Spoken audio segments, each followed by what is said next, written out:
Mr. Trump says he's spoken to about 7 countries about assisting in reopening the Strait of Hormuz. Disruptions are causing gas prices to spike. A gallon of regular gas is up almost 80 cents from a month ago. The prices are going to come tumbling down as soon as it's over, and it's going to be over pretty quickly. I have to do what's right. Iran's foreign minister says Tehran has not asked for a ceasefire, saying, quote, "We don't see any reason why we should talk with Americans," end quote. On Face the Nation with Margaret Brennan, Abbas Araghchi said this is a war of choice for President Trump. There are, people being killed only because President Trump wants to have fun. This is what he has said. Have fun? We are not. Yes, this is what he said, that they are sinking, ships and targeting different places because it is fun. Dubai Airport is gradually resuming flights after a drone-related incident sparked a fuel tank fire nearby. You see here plumes of smoke billowing at the airport. Officials say the fire was contained and there are no reported injuries. U.S. intelligence has circulated to President Trump that Iran's late supreme leader, Ayatollah Ali Khamenei, had misgivings about his son replacing him. The late leader was reportedly wary of Mojtaba taking power because he was perceived as not very bright. CBS News senior national security correspondent Charlie D'Agata joins us live from Tel Aviv this Monday morning. Charlie, good morning to you. How was the weekend there and what's happening now? Yeah, good morning, Errol. It was noisy here. Israeli military officials tell CBS News that they've launched 7,600 strikes against Iran in addition to U.S. airstrikes. And they say there are 1,000 more targets that they intend to go after. The combat should last another 3 weeks, but Iran has shown it is continually able to strike back. The U.S. and Israel's bombing campaign across Iran shows no sign of slowing. Explosions across Lebanon, too, in Israel's other war against Iran's proxy, Hezbollah, with more than 850 killed. Yet Iran and Hezbollah launched one of their most intense rocket and missile strikes across Israel since fighting began.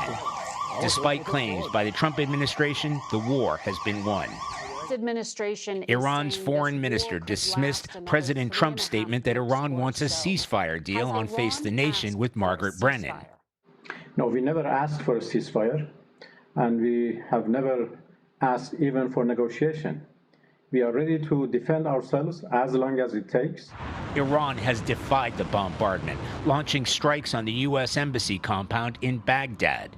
The Pentagon identified 6 crew members of a refueler that crashed after a mid-air collision over Iraq. Among them, 28-year-old Tech Sergeant Tyler Simmons, a boom operator. The worst fears of his mother, Cheryl, realized. They were lined up out on the porch, and I was like,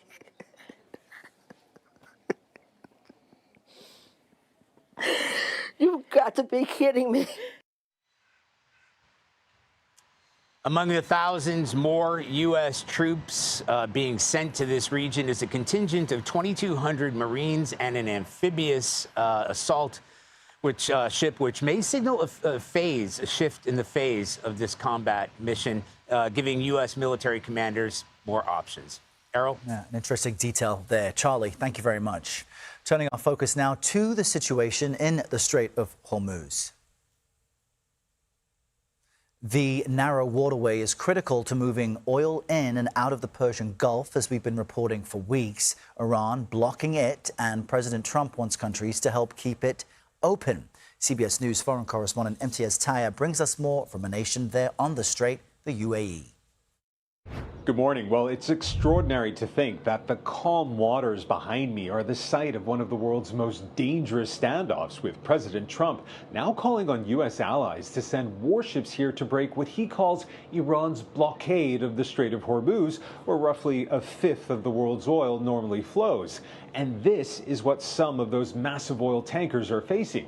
Iranian state TV showing what appears to be a missile strike last week on a U.S.-owned ship. Now, the president says he's pressed around 7 countries to join a coalition to keep shipping moving through the waterway, and has also warned NATO countries that if they refuse, the consequences could be, and I'm quoting here, very bad for the alliance. Now, at the same time, Iran says it's not backing down, with Tehran continuing its risky strategy of trying to inflict as much economic pain on the Gulf and global oil markets in an attempt to end the war.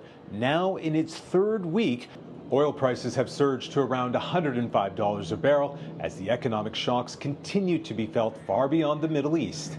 Back to you. Imtiaz, thank you. And the threat of Iranian attacks on the Strait is driving up gas prices, and they could soon reach a record high. And it's not just gas, it's also the cost of food and plane tickets, which could also see a spike. As long as Iran can show it has the means to attack ships passing through this crucial waterway, traffic will stay at a halt. Speaking to 60 Minutes, former White House Energy Secretary Bob McNally says problems could continue even if President Trump were to end the war tomorrow.